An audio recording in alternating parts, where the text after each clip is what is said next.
I'm Dr. Bijan Zarrabi, a resident psychiatrist at a Harvard-affiliated hospital. And I'm Macey Isaacs, a stand-up comedian who likes to speak openly about my own mental health struggles. You're welcome. This is the podcast SSRI'M OK. Serious side effects may include laughter. In rare cases, healing may occur. Rare? I hope it's not rare. Hello. Today we have a very special episode. We actually recorded this podcast in person in an actual studio. You can go to our YouTube page to watch it, but if you're just listening here, that's great too. Our guest for this episode is comedian Mandy Martino, host of the hilarious podcast Loves Mandy. We will be talking about humor. Humor is often seen as a healthy way to cope with stress, but is it always healthy? We'll talk about the research on humor and how the way you joke could be adaptive or maladaptive at times. Here's the episode.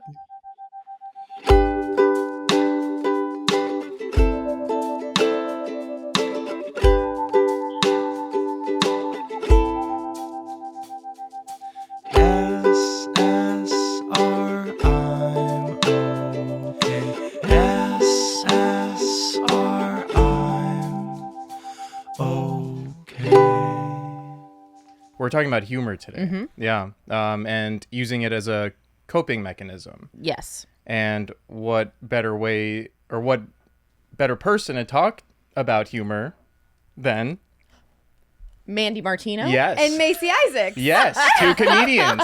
Yes, perfect. Thanks for having us and also for joining us. Yes. We're in your turf. Because the only reason why we it's can even shared be turf. live here in this space is because you set us up with your lovely room. So thank you. It's all Mike. And That thank you, is Mike, for second having floor us. Studios. Second Floor Studios. I always say studios. Is it Second Floor Studios? Yeah, there's Oh, I used to say it wrong There's all lots the time. of them. Now I say it right. Okay. yeah. I prefer second to first because first floor, you got to worry about rats. Ooh. Second floor, no rats. I used to have a pet rat. Let's talk about that. Yeah. Well, as you know, all my hamsters died. When was this? I know. I'm asking. No, she knows. She'll remember. Did I Will look I? at you, Macy, to ask? No, did this happen recently? No, we learned that hamsters hibernate. You have to tell me. So hamsters hibernate for 2 to 3 days and are cold to the touch. So I thought all my hamsters were dying. So we No. just buried them. I murdered my hamsters. So eventually we got a my rat. gosh. No hibernation, thank God. Princess was my rat's name, lived a long time. The hamsters killed them firsthand. That is, I'm sure so you're traumatic. not alone in that. No. I I'm am sure not. that's happened before. Yeah. I learned this on her podcast. Yeah. Misery Loves Mandy. We looked it up. Yeah, and Oh, I will no. say at this point I'm laughing. But when I Yeah, I'm was told processing it. when I was told that I was more on your side. yeah, I was yeah. very sad, and I do love animals, all kinds. Yeah, you were like, you gotta tell you the gotta story. hear the story, man. Tell them about the time you killed your hamsters. Yeah, this chick was passed out. Oh my god. No, her reaction the first time was horror. Yeah, complete horror. So, but now it doesn't even feel. Now that it's a story, it doesn't feel real. It just feels like a story. Isn't it weird when you have a joke that it doesn't, now it's not something that happened to you. Yes. It's written material. Mm-hmm. And you, even though at the time you're so connected with it, the more you talk about it, it becomes a part of your story, but you're emotionally not as connected, don't you think? Yes. And then you start adding things that aren't real. So then it really lets you disassociate from it. Right. But the rat's real. The rat is real. Okay. The dead hamsters are real. Wait, but why the jump to a rat? I don't know. Maybe the pet store owner recommended it. Yeah, you can't kill a rat. Like, Yeah, you keep killing these They're like, we try to hamsters. kill rats in households and we can't. So maybe try it as a pet. But it was a great pet. I think they have bad stigma. It was Yeah. so sweet. And they have cute little eyes. They look like the same eyes as like a little chihuahua, like these little brown eyes. The tail's disgusting. Yeah. We got it. The tail, Yeah. the tail is What a pretty good mother. gross. But, you know. Well, they sometimes dogs. I didn't say it to its I know. face. yeah, Oh, just that's good. kind of Just to its tail. Yeah, just to the tail. Whipped me. You could. I was thinking the dogs sometimes it's really awful, but they dock their tails. I know. They still do They that. still do that, but not a bad idea for rats, I guess. Yeah. Did you do a bit about like the hamsters and? I've been trying. It's like one of those jokes you say a bunch on stage and it never really clicks, and then you let it go, and then you're like, oh, it's still on my new joke list, but it's been on there for 2 years. Yeah. That's where it's at. And the thing why I need to make this joke work is because after every show I have done it at, I have people come up to me after. So I'm like, it is weirdly relatable. Yeah. I just need to make it short. Just sometimes you like just shorten the joke and then move on. Yeah. Well, what are the people who are coming up to you? What are they saying? Oh my God, I had tons of hamsters. I killed my hamsters. I told you this is a common experience. This must Yeah. be a thing. Yeah. But back then, like no one had Google or TikTok or anything to be like, if anything happens, you Google it. Yeah. Or Yeah. ChatGPT it. Why are my hamsters dying? And we would know. Back then, which is the part I wanted to make into the joke was like, the pet store owners are trying to sell these hamsters. So they're just not telling us on purpose so they get more business. Yeah. Like, what are they doing? It's big hamster. It's big hamster. It's literally a big hamster who's controlling all of this. Yeah. When you made that joke, like, were you, or when your hamsters died, were you doing stand-up at that point? No. This That was like was, something like, that middle happened school. much later. Yeah. So was it something you were still holding and struggling with, or was it something at that point you had already kind of processed and it was just like, well, that was funny. Like, I should talk about that on stage. Yeah. It came up on, it was a TikTok trend. Oh, it was. So people started finding out about it. That's how Macey and I learned about it. It came up that week, so I told her about it on my podcast. And then I was like, I have tons of hamsters. I killed my hamsters too. I am a my victim gosh. of the dead hamsters. But no, I didn't really ever think about it. I'm a really good suppressor. I actually don't hold on to anything. If I ever try to get into an argument with my boyfriend, I lose because I've already Control Alt deleted the reason. You're over it. I'm like, I can't hold on to things. I just don't, my body doesn't let me. That's interesting. Do you feel like you're like you forget it, or do you feel like you're just kind of like, you're actively like, I'm not gonna think about that? I don't think I want to, so I just let it go. Oh, like it's like kind of like you're actively releasing it away. Yeah. But then say like dead hamsters. If I've been doing this, I think my entire life. One thing, and I was writing notes with the questions you asked me, this sounded so deep, but it was like, I've been using humor as a coping mechanism before I knew what I was coping with. Like, that just like happened as a little kid where I started using humor. And then like as I progressed, then you start like learning and seeing your see it as a pattern. And then you realize like, oh shit. Yeah.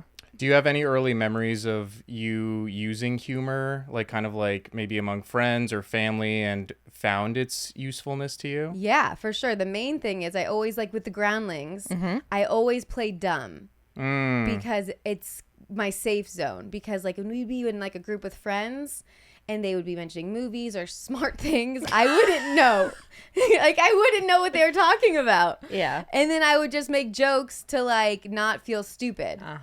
So that's why the groundlings playing dumb characters, I was like, I just feel like I'm playing my safe zone, and it was so fun, so comfortable. That was the character Dana Ginty I used to always do. I love that. I love her. I haven't been able to do it in years because where's my camera? Yeah. Social media don't like Dana, but I like Dana. Well, what would let's bring Dana back for just a second. Yes. Okay. Dana, what have you been reading or watching recently? Like, were you into Severance or? I like the animals in the cold. Oh, you liked the part in Severance where there were animals in the cold. There's lots of animals in the cold, and you're like, that's cool. They could live through that. Wow. Yeah, that is that. Okay, well, let's try books then. Are you reading anything right now? I went to this show the other day, and there's a People magazine, and I thought that looks old. It looked like an old like the actor on the front was dead. And I said, how long has this been here? So I opened it, and I read a few pages. Was it old? Yeah, Val Kilmer.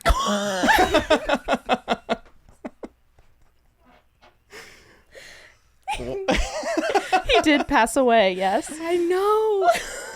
The animals. Animals, yeah. Well, thank you, Dana, for being here. We'll just say bye to you, Dana, right now. Oh, already? Is it something I did? No, it's nothing you did. It was a perfect interview, and I just want to bring back Mandy if we could. Okay, bye. Wow. That was that you like how quickly you responded to such a perfect like response. Like I could see it's like something you're you just know You what that know character. her. Yes, you know her. Yeah, because I could be comfortable being dumb. Yeah. Like when like I get so in my head when it comes to like just like ad-libbing things because I'm nervous to look stupid. I just always, I think I must have looked stupid for so long when I was little that it just scarred the shit out of me. Do you remember it like in your family, or was it at school, or everywhere? I think everywhere. Yeah. I think in all aspects. Not my family. They never made me feel dumb. Well, what's interesting is it's like you're very quick and with it, so it's mostly it's the references that you don't get. My brother's so quick. Like specifics, like in the Groundlings or like stand-up, specifics are so funny. That's what makes things funny. And he could just ad-lib, and I panic. I can't think of specifics or names, or like even on my podcast when it's like this, like say something funny, or like my brain's like, duh. Yeah. So I just own it. Yeah. Did you feel like you were doing that? Because you said like you didn't really have to do that when you were at home. Do you feel like that was primarily something you did in school, or something that also bled into your house? I think just at school. Got it. So it was kind of like a way to cope with kind of whatever was going on, like in terms of people were expecting you to know things, and you felt like you had to put on this identity of like, oh, I am with it. I do know what's going on, but you're just kind of like pushing that aside, I guess. Or just joking so they don't know I don't know. Or Yeah. you get ahead of it. If you can make fun of yes. yourself before they can, then Yes. you win. Yeah, because I always feel like internally, like all through high school and college, I felt like Chris Farley. Like just like that was who my innerness felt like. Like how Chris Farley talks about. Did you listen to his audiobook? It's really sad. It's great. It's not read by him. I don't know if you've heard. It was that from the People magazine you saw? Yeah. I read it. That's where they told me about that book. But he struggled with like not wanting to be like just known as like the fat funny guy. He hated that for a long time. And then he kind of like made that a big part of his, like, was that part of You his? just leaned into it? Yeah. Or? I think it was like that's what got him there, and that's people get stuck in these characters, and he's like, it doesn't feel good. Be like, oh, you're fat, go put on this little bikini and dance around. And he never got to maybe be the person he wanted to be on stage. Well, Ozempic wasn't out yet. Absolutely. It didn't drop. It didn't No. drop at that point. No. That's right. Do you feel like you are aware that you were funny when you were growing up? Like, did you consider yourself funny, or did others? It's weird. It's hard to remember that, Yeah. isn't it? Yes. I've asked. I remember, like, I don't know how long I was living out here. I texted one of my first boyfriends. I was like, was I funny? Yeah. Like, it's like, you don't really, I don't like, I was like, what am I doing? This was a 3 a.m. text. Just You up? Was I funny? Was I funny? Yeah. Tell your wife I said hi. No, we're friends. We don't talk, but we're good terms. But he knew me like 9th grade, 10th grade, when you're like in that, like those years where like, and he said you were always funny. And my mom was like, you were always funny as a kid. I don't remember. I remember always liking to goof around, and I don't like I wasn't a class clown. I was a stand-up where you're quiet and then you know when to say something. I was never a born improviser. That's like the listen to me all the time. I don't need attention. I just want it. I just want it. That is so true. I do want attention. We wouldn't be in this. Right. But yeah, I guess I was always funny, but I never really thought too much in it. But I must have thought I was funny since I was a kid, wanted to move to LA. Like since 9th grade, I was like, I'm going to move to LA the second I can and pursue SNL. Like you knew that in 9th grade. Ninth grade, I said I'm moving to LA instantly. Wow. I wanted to be on SNL my entire life since I was a kid. The movie Superstar with Molly Shannon, that's what did it for me. I was like, because she was uncomfortable and awkward. And she did all of her dancing and stuff and then felt comfortable and fit in and like was happy. And I was like, that's what I want to do. Yeah. So I wanted to do this my entire life. There was never a second option, a second thought. I got my degree for business because I said I just need to get in and get out and move to LA because I had to stay for Florida because I had Florida prepaid. Very grateful. But yeah, it's like the only thing I've ever wanted to do. And it has to come from like all I've known my entire life. And that's what brought you solace, was seeing Molly Shannon in Superstar. Oh, yes. Maybe. So it's like... And Joe Dirt, which is another same kind of character. Those are my two favorite movies. And they're both people who are in the outs and try to fit in. I find myself relating to your character that you did because I don't know any of those references. So I'm just kind of, oh yeah, oh Joe Dirt, like he was so greasy, so he was greasy. He's so dirty. Here, this is Joe Dirt. So it's David Spade. Oh, he was. He was greasy. What's the log line of Joe Dirt? I can't butcher Joe Dirt. You should watch it. Oh my God, having someone Google stuff is incredible. It's just a funny line. He was, his parents left him, abandoned him as a child, and he, as a kid, had to Oh my gosh. find family, pretty much. And, okay, here we go. He's the wrong person, the wrong place, and the wrong time. Joe Dirt, David Spade, is a janitor with a mullet hairdo, acid wash jeans, and a dream to find the parents that he lost at the Grand Canyon when he was 8. As he's wandering, misguided search takes him from one misadventure to another. He finds his way to Los Angeles, where a shock jock? Yeah. Brings Joe on the radio. I never heard that term. Brings Joe on the radio to insult him. But as Joe's story unfolds, jeers turns to cheers. Oh. And an entire city is captivated. I mean, that's your story. I am Joe Dirt. I am Joe Dirt. Lost your parents in the Grand Canyon. Now let's see if there's similarities. Well, speaking of, I think we talked a bit about like the coping mechanisms and using humor. One thing I feel like I was like doing research before we recorded this, and one of the things I think is important to delineate is the difference between a coping mechanism and a defense mechanism. I feel like coping mechanisms or coping skills are things that are like you're conscious about and you're using them consciously to help deal with external stress and also like your difficult feelings or emotions. And then Are you going to cry? yeah, I know, I got all choked up. There's tissues right there if you need. Oh, thank you. And then defense mechanisms are like unconscious, and they're things we do without really knowing it at our forefront to help deal with uncomfortable feelings. And I was thinking about humor and comedy, and I felt like it's an interesting one because I think it does go both ways. Like you can use it voluntarily, like you're aware that you're using humor to cope with difficult experiences, but I also feel like it can be used to unconsciously kind of avoid more difficult feelings. I'm curious kind of for both of you, in using humor, do you feel like that's something that relates, or do you feel like it's something that is generally used consciously in like a adaptive way, or do you feel like it's something that can sometimes be used to avoid kind of difficult emotions?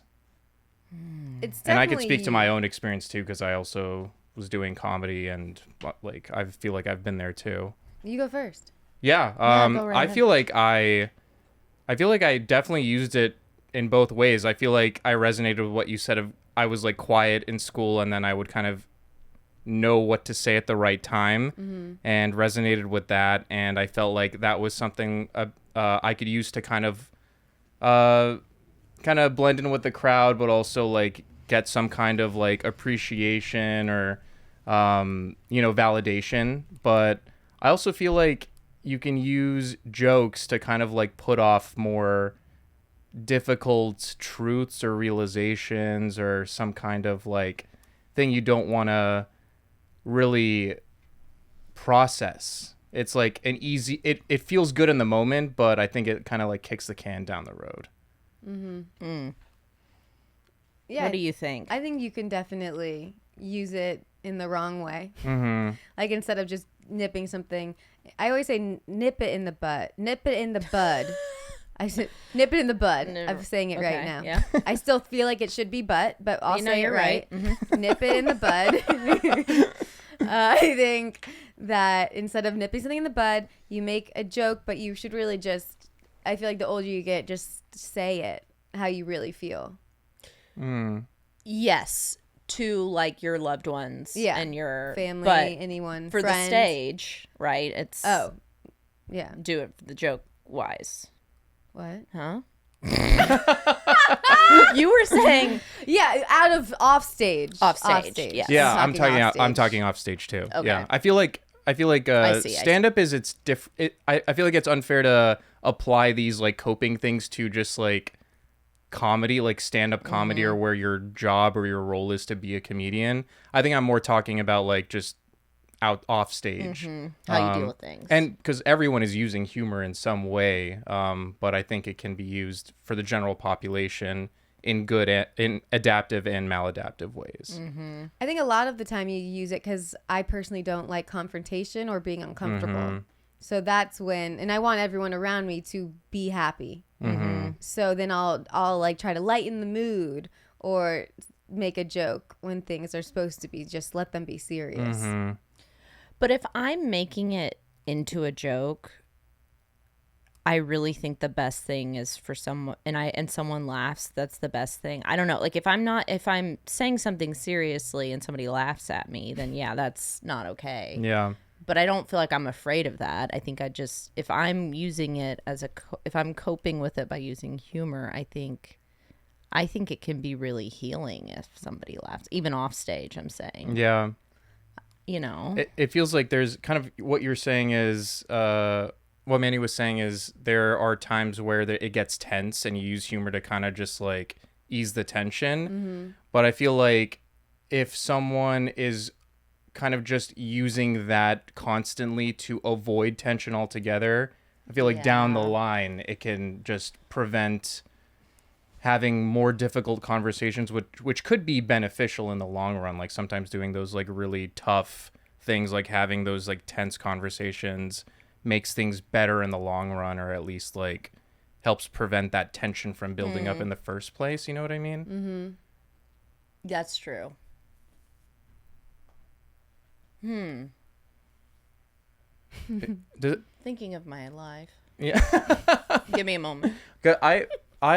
I mean, like, I was like, it's funny. In medical school, they teach you there are mature defense mechanisms and there are immature defense mechanisms. And like spitting at someone. Yes, that would be acting out, which is an immature defense mechanism.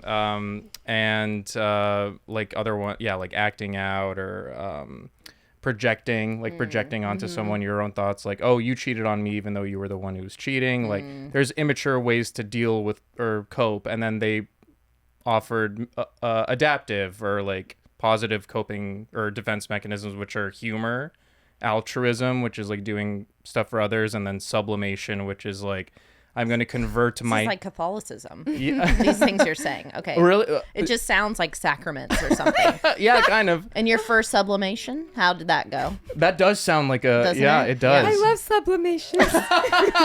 Uh-oh, here she comes. She's back. She's back.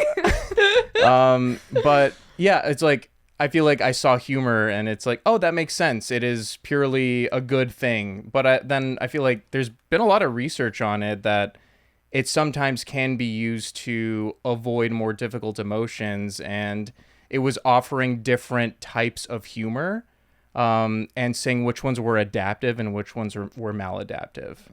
Oh. Yeah, I have them up if... Oh, fantastic. This is why I brought this piece of paper. So there was a study done in 2003, and they proposed 4 types. 2 of them are adaptive, 2 are not adaptive. The first 2 adaptive ones are called affiliative humor, which is sharing jokes and laughter in a way that strengthens social bonds.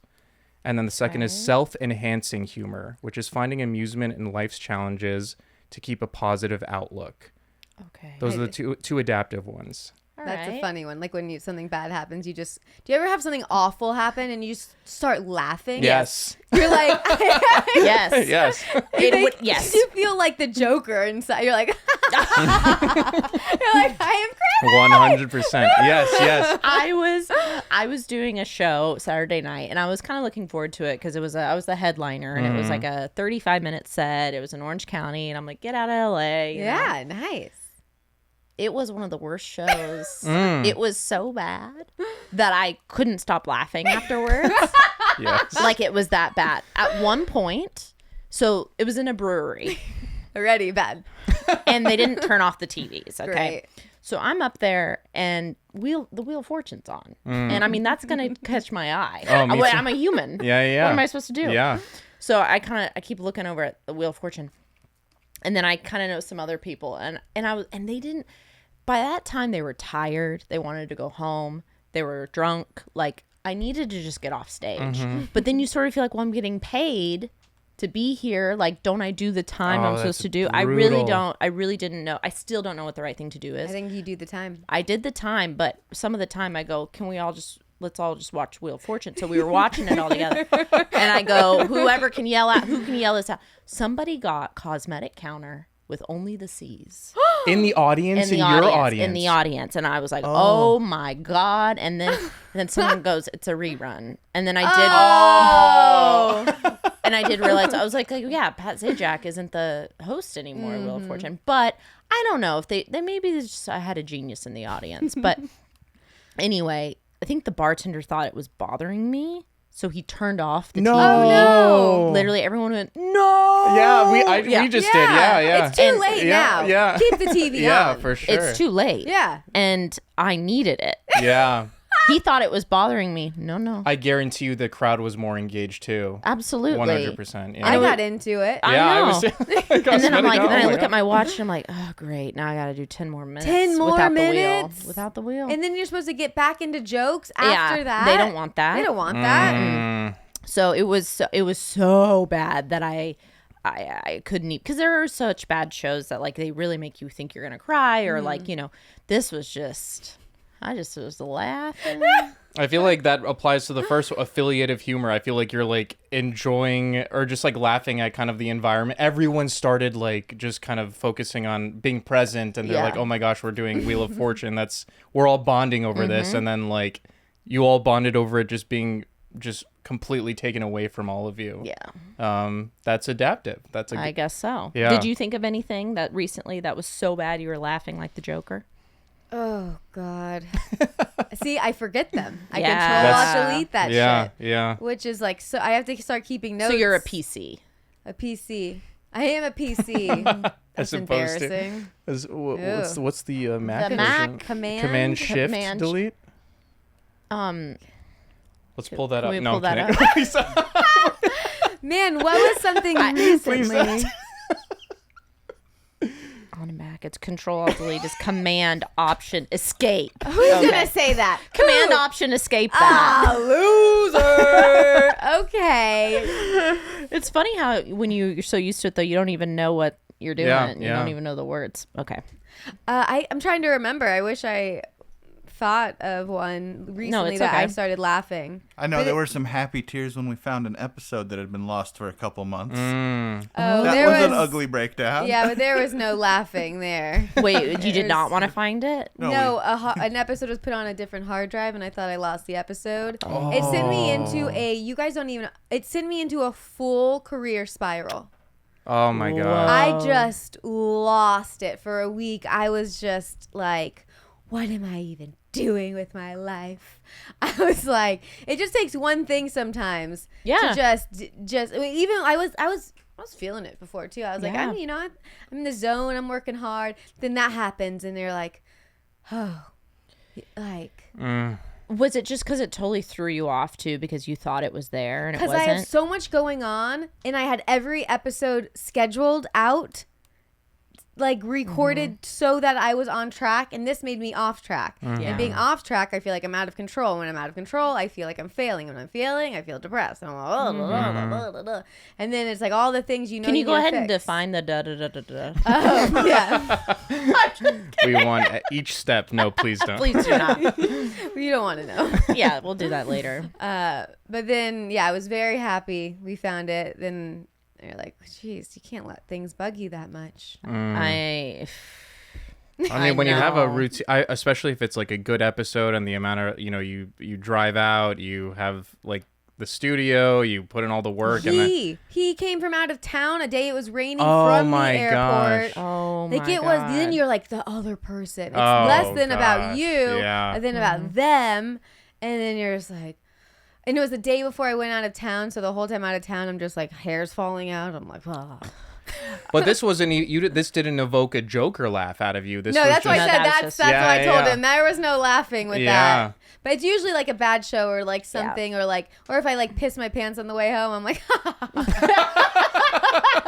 It would be funny to just watch that happen from the sidewalk. It's Absolutely. like someone had just urinated their pants and just literally doing ha ha ha ha. That wasn't even a real laugh. That's Yeah. I was like, what's going on? a maniacal laugh. Yeah. It's like, I'm gonna cross the street. Yeah. that's terrifying. Yeah. That would be really scary. Yeah. But yeah, I do laugh a lot about when bad things like things like that happen because it's funny. Like that show is so bad, it's comical. Yes. And that kind of, if you want to tell us about your podcast, this would be, I think, a great moment. Yeah, for sure. So the reason I started my podcast is it's called Misery Loves Mandy. So we talk about miserable moments we made into jokes. Oh, that. So like, do you have an example of like? Yeah, Macy's teeth falling out. Yeah. Oh, that's right. Oh my Losing my gosh, teeth. it was during a basketball game. Yes. That's like the perfect story that then is now a joke. Finally. Yes, finally. Yes. But those are jokes sometimes you have it for so long, something happens to you, and like you have to just sit and wait till the time is right for the joke. It doesn't Yeah. always happen right away or when you want it to be a joke. You know it could be a joke, but you just have to wait sometimes. Yep. Do you two feel like you mentioned the hamster thing, but that's something that kind of happened in your past. Has there been something that you feel like you've dealt with while you were doing stand-up and making a joke about it really did help you process it? I think all the time, but it's so hard. Wait, hold on, let me just think of my last few jokes I just wrote. I just, which for the Don't Tell that I taped, I did a bunch of stuff on all my miscarriages. Yeah, that's And really good I think example. that really helped. And that's kind of what I was thinking of too, is how I just loved crafting that material. Because it also is so nice to feel like there's purpose to pain. yes, And that everyone's in it together and everyone's dealing with it. And so not everyone, but many people more than have gone most through people it. Right. know of. Yeah. So I think that's like the greatest thing is when you can make something unfunny funny. It feels so good. That reminded me of mine. And it's funny because these are our most recent jokes. Yeah. Because this is how you start growing as a comedian, where at first it's just like dumb. Yeah. And now as life grows, which was something I More wanted to talk personal. about, it becomes more personal. So my favorite joke now was about getting alopecia areata. And it's from stress and your hair falling out. So my whole eyebrow was gone. Lost my left eyebrow. Now my right eyebrow is falling out, but we're not going to talk about it in the joke. We'll wait for time to heal that so you can talk about the right. It's written as the left eyebrow. You know how it was like very. But what Macey was saying is exactly how I feel. I love this joke so much that I have the thought, which I don't think you have with the miscarriages, We'll but see. I have this thought that like kind of happy I lost the eyebrow because this joke, I learned a lot from having something happen to me like this that really was hard. And I was able to get a joke that's been my favorite joke I've ever had. And it just feels like, I'm like, this is how I want all my jokes to feel when I say this joke. Yes. And you're like, it just feels like growth. Yes. No That's hair awesome. growth, but No growth. growth Yeah. nonetheless. Well, that's awesome. That's literally what you're saying about like turning the there's a purpose to the pain. Like you went through that and you learned a lot about yourself. Like, and you got a good joke out of it. That's like everything. That's what worked more out could perfectly. you want? Yeah. Yeah. And how are your eyebrows right now? Because they look great. So Thanks. I just don't know. I recently, when the right one, I went to get shots from someone else. I get shots every 3 weeks, steroid shots, and I went somewhere else because it's cheaper. Because my insurance, I have a bad insurance now, so it's not covered anymore. It used to be $30. Now my dermatologist was costing me with a discount $160. So Did you get the shot in the eyebrow? Oh, it's the most painful thing I have ever done. So I went somewhere else, and then she, I think, went too deep when I researched it later, and tons of hair fell out after that because it hurt so bad. I've never, like the other guy, it hurt, but this was the most pain I've ever felt in my life. To where she said, after this one point, my whole face turned red. She goes, "Oh my gosh, are you okay? You just turned bright red." It hurt so bad, and I thought she knew what she was doing, but anyway, she did the shots wrong. More hair fell out. So then I went crazy, and I got collagen, biotin, a serum, castor oil. In the last month, I've been doing everything, which I should have done in the first place, but the shots were working. And it's growing back. Oh, great. So I don't know, but now it's like, which one is the one that's working? Yeah. I'm just going to keep doing everything. Do it all. Do you love stories? Stories with heart? Stories with heart and gossip?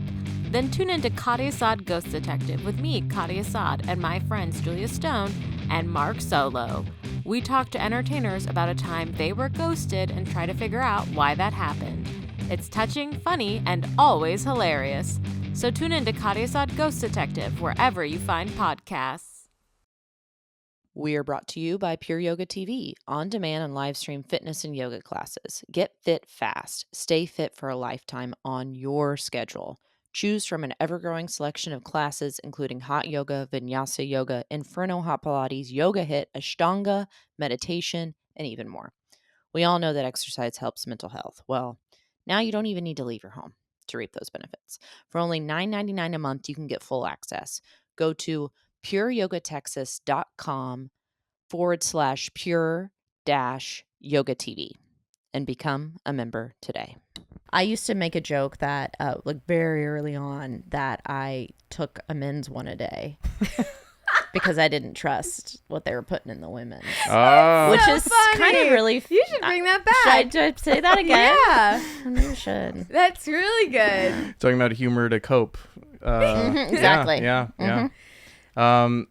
I talked about like the kind of adaptive ones. It was interesting how they were saying they're maladaptive types Oh, of yeah. humor Let's to learn use. about those because I'm sure we're doing them. They say, well, one of them is aggressive humor, which is mocking or putting down others to boost oneself. And the other one is self-defeating or self-deprecating humor, putting oneself down to gain approval or avoid vulnerability.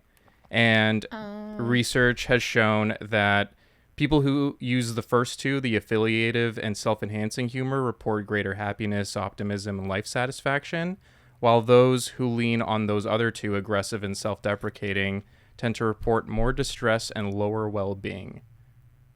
Okay. And they also found that using those two led to less healthy emotional regulation strategies overall, and could lead to bottling up emotions instead of expressing them, and using less positive coping mechanisms. And again, this is in the general population. What do you guys think about that? I have a lot of thoughts, but My first thought was a little dark. let's hear it. I don't want to say the word because I don't want us to get flagged. But I'm curious if we did like a study on the comics that are no longer with us, if their jokes were more one or the other. Yeah. I do feel like my jokes do lean to the optimistic side because I do everything in life to try to be happy. If I'm not happy, I lose my mind. It's not healthy. And then da-da-da-da-da. And then yeah. yada yada. Yada, yada, yada, yada. But I am curious, like like Chris Farley, a perfect example. He was like self-deprecating. Yeah. He was making fun of himself by something he was very insecure about.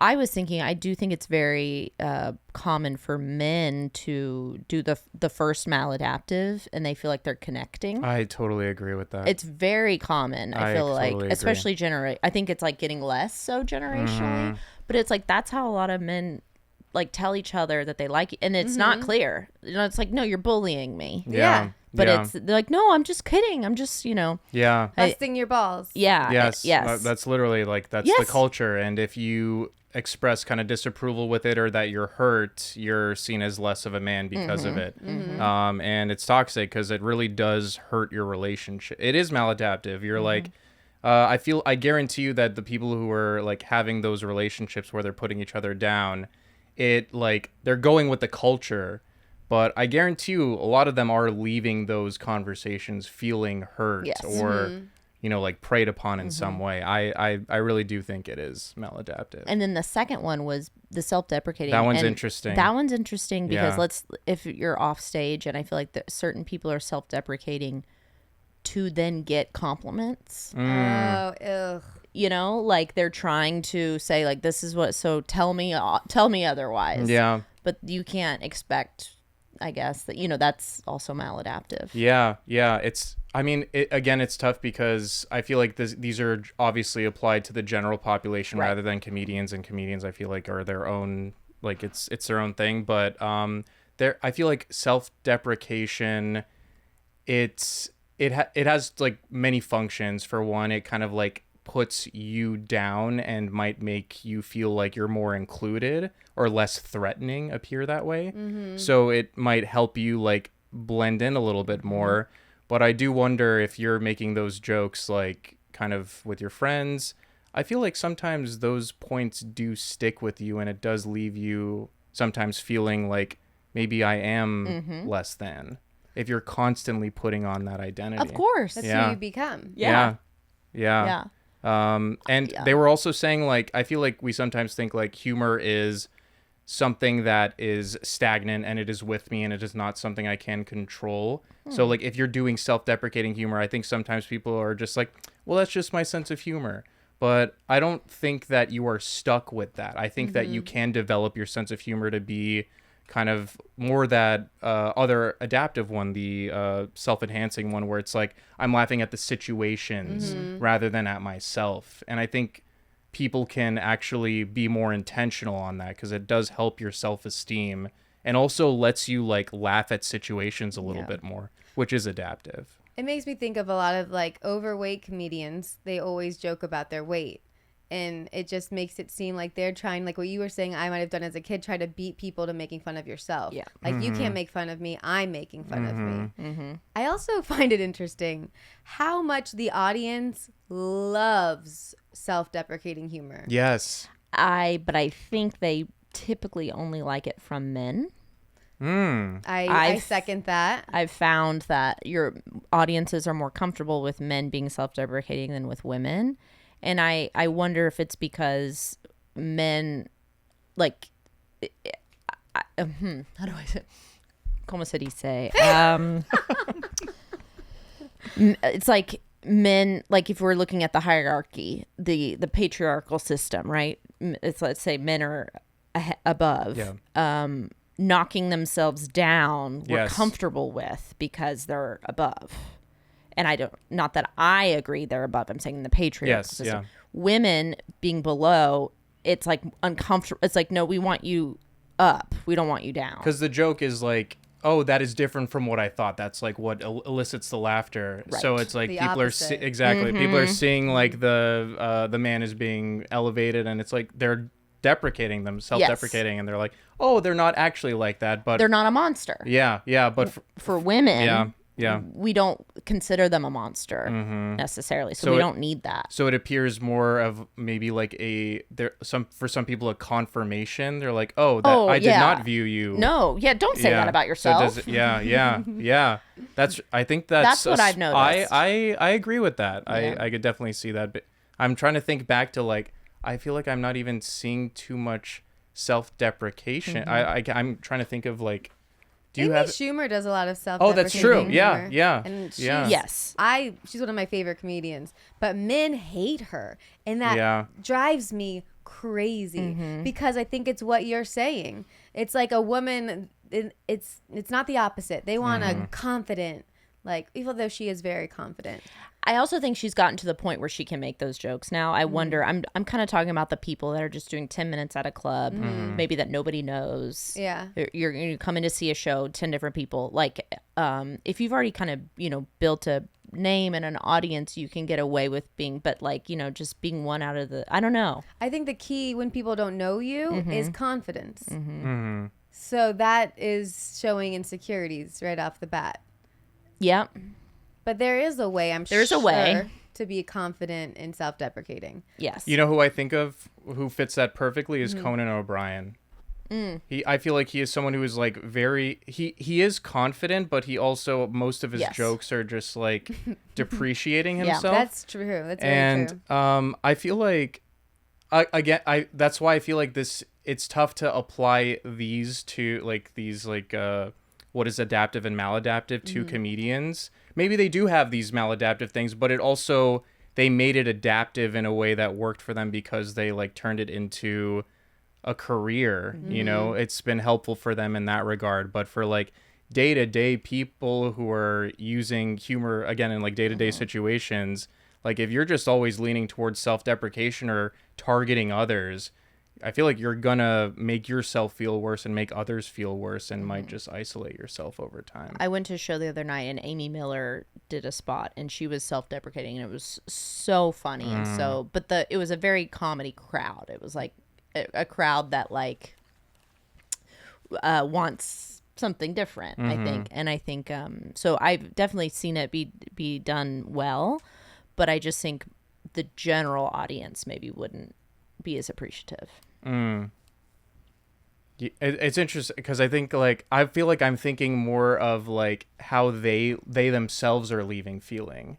I think you're thinking of like, oh, how is the audience perceiving it? Correct. I feel like I'm wondering how it's affecting not the comedian but people who make those jokes about themselves and others. Like how are they leaving feeling situations? Like I feel like I used self-deprecating humor earlier on in my life, and sometimes it was like nice and other times it was like, oh man, feel like I'm just doing this too much, or it's like I feel like I'm just like putting myself down constantly. And I feel like more of switching from hurting or putting myself down to like laughing at the situation and the absurdity of it, I feel like has made making jokes and using humor a lot more fun and like healthy for me, rather than just like constantly putting yourself down or putting others down. Anytime I do that, I leave feeling embarrassed. Like if I feel like I was hanging out with this friend and I just like said a few things negative, I'm like, oh God, you suck. Oh yeah, because you just told yourself that basically. Yeah. So then you're just holding on to it, and now someone else believes it. Yeah. Or doesn't believe it, but it's got to be the worst when you say a self-deprecating joke and like people are like, yeah, I know that makes it's like, oh, oh damn, that's like the worst. Yeah, it's embarrassing. Yeah, I do though. The more I'm thinking about it, not to disagree. Yeah, I do think the audience likes self-deprecating from both genders. Only because the comedians I'm thinking of do have the confidence. Yep. And they've worked that character. You're maybe 100% spot on. But I think it's harder to do as a woman because it has to be honed. Yeah. Or else you look like an insecure woman. No, I think you're right. I mean, and some of my favorite, because now I'm thinking about it. And maybe I thought, that was also a note I made starting out. Is I noticed a lot of the maybe younger comedians, like it worked for the men, but not the women. And that could have been a confidence thing. Totally. Just because you haven't been doing it long enough. But But the audience loves laughing at us being miserable. Yes. Not like therapy session, but like, look at me. They're like, oh, you do look like that. That voice really got me. Like, that's funny. That's good writing. Yeah. I've been doing this for a while.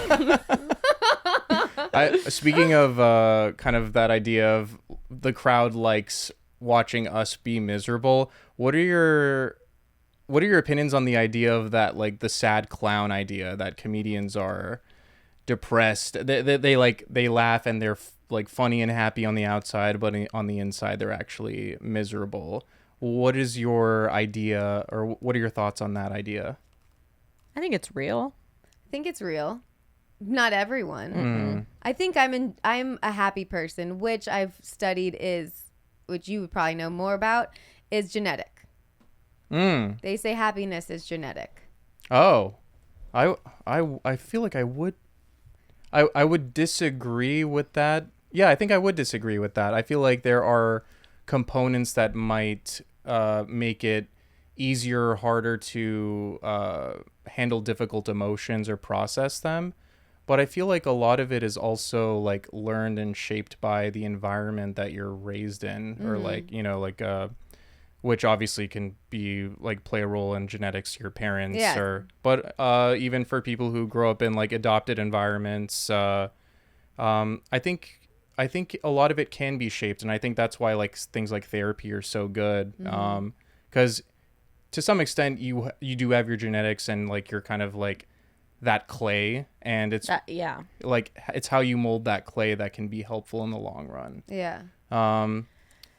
Another interesting thing is, like, I feel like when I'm working with patients, I think, you know, with psychiatry and neurology and the research we do, there's a lot more of this idea of like, oh, my emotions are happening because of my neural circuitry. It's my biology. I'm hardwired to feel this way. I was about to cry again. Like, you're hardwired to feel this way, but I don't think that is like completely accurate, and also I feel like takes away agency from us being able to play a role in helping ourselves and handling our emotions, because we really can do it, but pawning it off to like, oh, I'm just hardwired this way, I feel like sometimes doesn't allow us to like grow and have that agency to be like, no, I can change this. Because like you do work to be happy. I do work, and also like I do a lot of work. There's a lot of work put in here. I just start crying now. You give me the tissues. Me too. I'm okay. Yeah. But I do believe this sad clown. I do find it interesting that I am more of a happy person in this field. Yeah.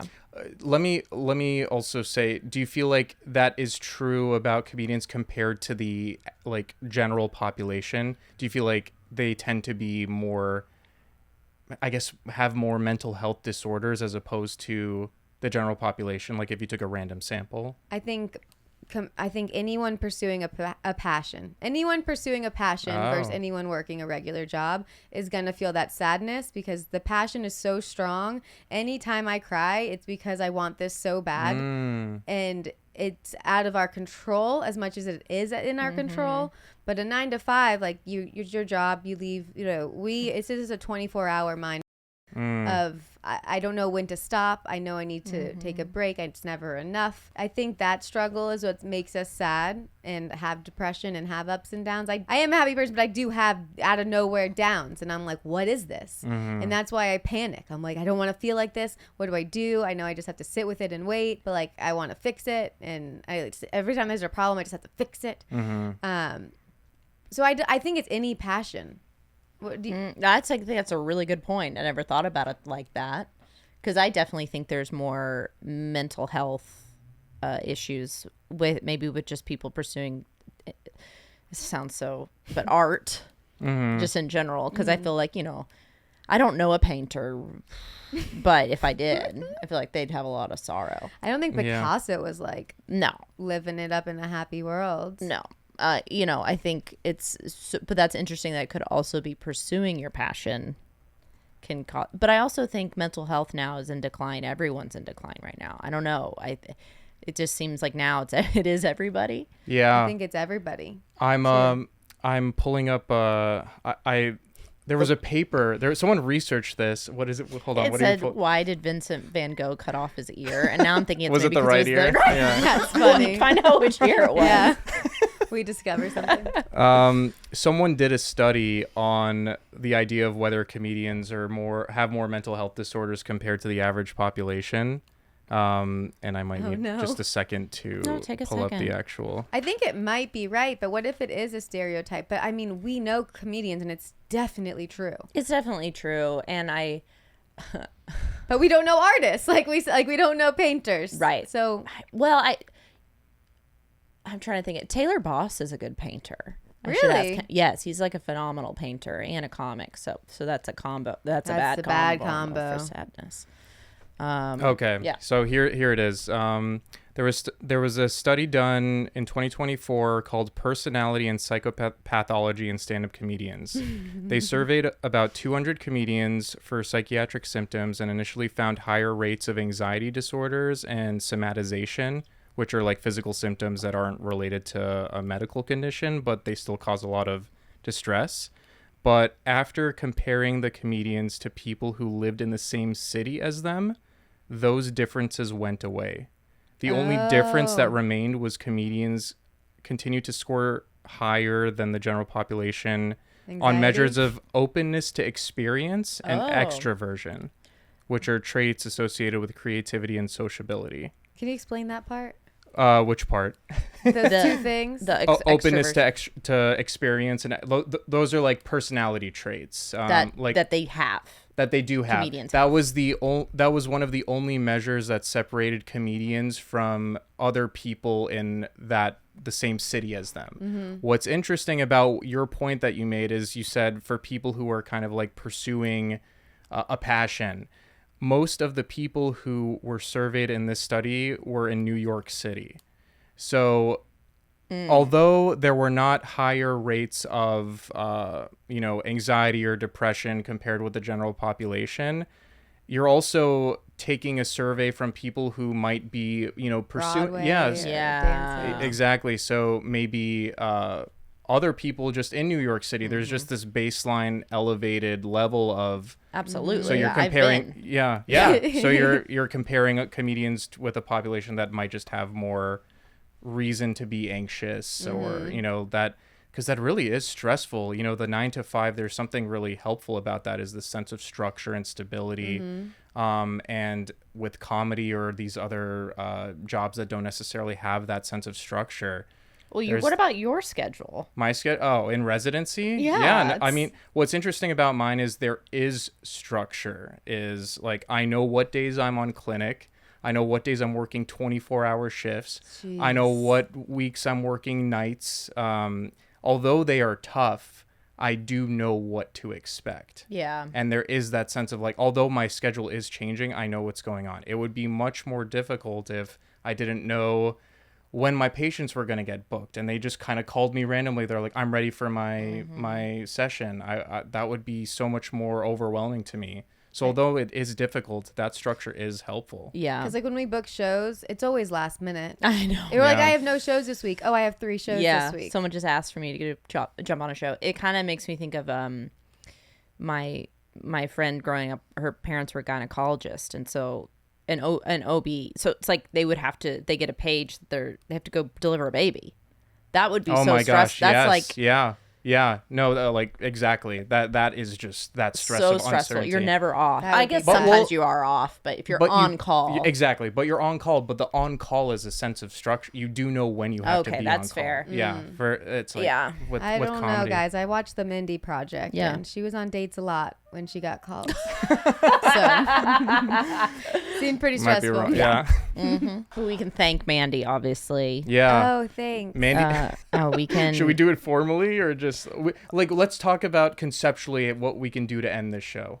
Okay. I guess theoretically we could thank Mandy. Yes. For plugs. I plugged. What theoretically Mandy would plug. Yes. And theoretically Mandy, what would you plug in a purely theoretical sense? Well, I'm so famous now. Yes, you don't really need to. Doesn't really matter. But if I were to plug something, it would just be my podcast. Yeah. Yeah. And theoretically, what is the name of the podcast that is in reality what you have? Misery Loves Mandy. So if you like this background, See more of it. See more of it. See Yeah, more we of used it. we used your space. Yeah, No, it's a shared space. theoretically. Podcast. I love my podcast. It's amazing. I It's want to great. grow my podcast. I loved being on this podcast. You guys feel so grounded. Oh, Like I feel like I could talk forever here. I know that went by really fast. yeah, that did. I'm yeah. surprised at the time, and we're getting a call for our next engagement. Oh, Yeah, yeah. fantastic. Okay. But thank you so much. Thank This was you. awesome. Thank yeah. you Yeah. guys. Have fun at your next engagement. Thank you. Thank you. All right, bye. Bye. Bye. SSRI'M OK is produced by Dr. Bijan Zarrabi and Macey Isaacs, with artwork by Zoe Zaxon and music by Raul Garcia. Edited by Katie Hedenbach. Special thanks to our sponsor, Pure Yoga TV.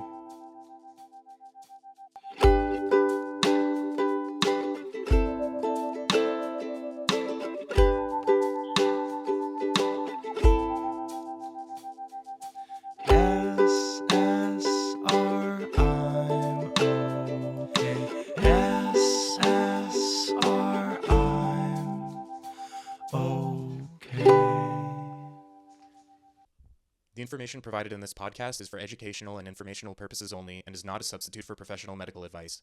Always seek the advice of a qualified mental health or medical provider with any questions you may have regarding a psychiatric or medical condition. Never disregard professional medical advice or delay in seeking it because of something you've heard on this podcast. The views and opinions expressed by the guests and hosts are their own and do not necessarily reflect those of their affiliated hospitals or medical facilities. While we make every effort to broadcast correct information, we are still learning. We will double-check all of our facts, but realize that medicine and psychiatry are constantly changing. We welcome any comments, suggestions, or corrections of errors. Lastly, any humor or satire used in this podcast is not intended to trivialize or minimize the seriousness of mental health issues. Listener discretion is advised.